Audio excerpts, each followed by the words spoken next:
The topic this week is logic, and in your book by Roman, The World of Ideas, it talks about logic and discusses it in terms of its origins.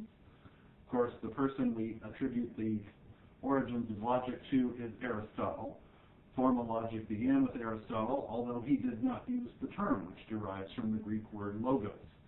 But he was the first person to categorize and organize the laws of reasoning.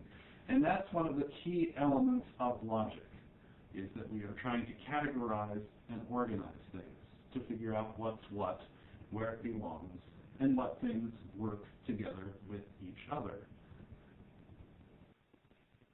Sometimes things will make sense in a logical world, and sometimes they won't. One of the things we have to guard against in logic is the idea of opinion. Logic tries to discount things such as feelings and emotions.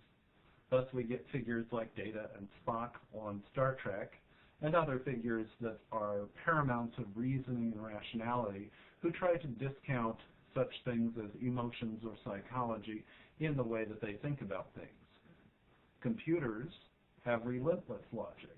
In fact, computers are often thought to be very logical, but also very stupid.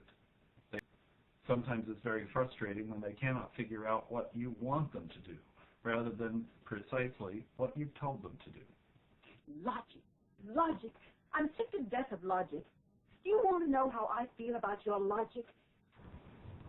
In the Popkin and Stroll book, the chapter on logic will present you with a lot of different puzzles that you can use to try to figure out different concepts in this area of logic. One of the things you should pay attention to within that discussion is the difference between deductive logic and inductive logic. Deductive logic looks for a set of principles where the truth can be determined based on premises that lead to something that must be true. So a lot of the times we will figure out the soundness of an argument in many ways, such as all Europeans are mortal. Well, if all Europeans are human beings and all human beings are mortal, then we can put these things together to decide that indeed all Europeans will be mortal. But sometimes we might fall into reasoning difficulties if we have the idea that some rather than all apply. If we only have some Europeans as being human beings, but there might be something that we would call European that would not be a human being, then we couldn't say with definitive validity that therefore all Europeans were mortal. If we include the definition of European being works of art or geographic features or any such thing like that, which in language we could do. I can talk about a European city. I can talk about a European country. I can talk about a European language, just as I can talk about someone who lives in Europe. Then we also have issues of induction. Sherlock Holmes was usually giving us examples of inductive reasoning when he would say that he had deduced it, or that by some means of deduction he had arrived at things. An amazing piece of deduction. Elementary, my dear fellow.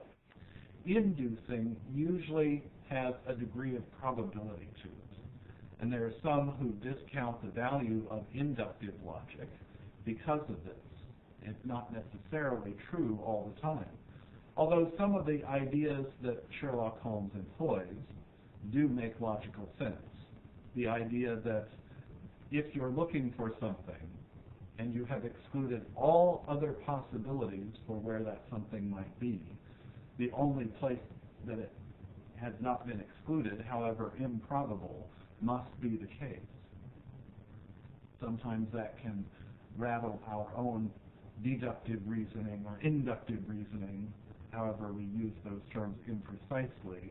It in fact makes us feel differently, but it doesn't impact our rational sense or rational thinking at all. There are a lot of different puzzles that are in the book that talk about universals, particulars. It talks about different propositions that we might have, things that are always or sometimes or never, In many ways, a lot of the symbolic logic pieces that they have here will look like algebra. That is no mistake.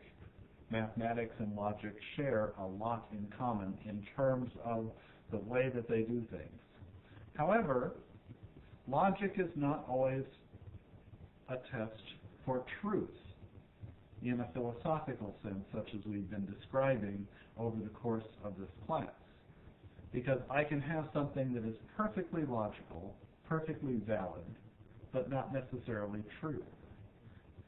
For instance, if I just make up words and say that there are things that are gorns and things that are zimmies and things that are blueies. If I say all gorms are zimmies and all zimmies are blueies, I can therefore validly conclude that all gorns are blueies, even if there's no such thing as a gorn, a zimmy, or a bluey. It is not logical, but it is often true. I hope you'll take some time to engage some of the logical puzzles that are in the book, and the answers to most of the exercises are in the back of the book or in the back of the chapter.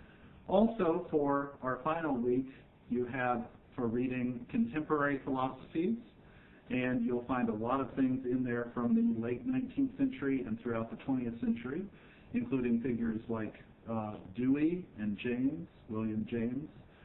They have impacted American ways of thinking about philosophy quite significantly and are worth studying. There are also figures such as Wittgenstein, others who are phenomenologists, others who get into other areas of philosophy that really concentrate on the idea of language and understanding and figuring out whether or not what we're saying makes any sense in connection to the real world. Because there are a lot of things that we take for granted that may or may not be true. Some of this comes out of new thinkings in science, just as Newtonian mechanics gave way to issues such as quantum mechanics and relativistic physics. So too has philosophy been making its way from some tried and true truths that we always took for granted that may, in fact, not be true, or at least not as absolute as we once thought.